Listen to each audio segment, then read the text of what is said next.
PTI पर पाबंदी का फैसला, सियासी बहरान पर दुश्मनाने पाकिस्तान खुश, आलमी सतह पर क्या असरात होंगे, क्या सूरत हाल साजगार नहीं। सीनियर सहाफ़ी अजीम एम मियाँ तजिया पेश करते हुए लिखते हैं कि PTI पर पाबंदी के ऐलान ने ओवरसीज़ पाकिस्तानियों के अलावा इंसानी हुकूक के लिए सरगर्म हलकों में तशवीश का माहौल तारी कर दिया, और इसमें कोई शक नहीं कि PTI पर पाबंदी के असरात आलमी, इलाकाई और दाखिली सिक्योरिटी की सतह पर पाकिस्तान के लिए मनफी असरात के हामिल होंगे।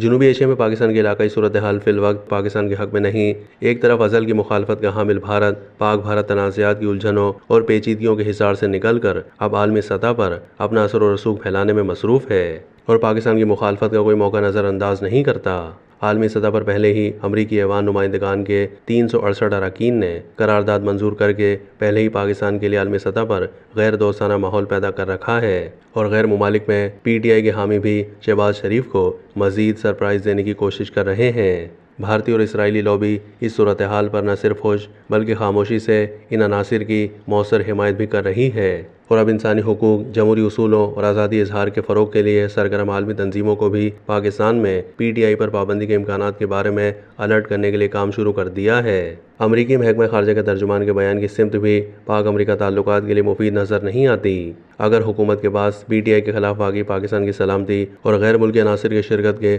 दस्तावेज़ी सबूत हैं तो हुकूमत उन्हें अवाम की आगाही के लिए सामने लाएँ। अभी तक होने वाले अदालती फैसलों में PTI को रिलीफ मिलने पर अदालतों को जानिबदारी का इल्ज़ाम देने के अलावा हुकूमत को अपने प्रोसिक्यूटर्स और वकला की कारकर्दगी और सलाहियत का जायज़ा और एहतसाब भी ज़रूरी है। आखिर तमाम दर दस्तावेजी सबूतों और नाकाबिल तरदीद हक़ाइक़ के हुकूमती दावों के बावजूद बानी PTI और PTI के बारे में मुकदमात का अंजाम हुकूमत के हक़ में क्यों नहीं हो सका। आलमी माहौल, इलाकाई सूरत हाल और पाकिस्तान की दाखिली सियासी, माशी और माशरती सूरत हाल PTI पर पाबंदी के हुकूमती फैसले के लिए साजगार नहीं है। पार्टियों पर पाबंदी के नताइज से सबक हासिल करना ज़रूरी है।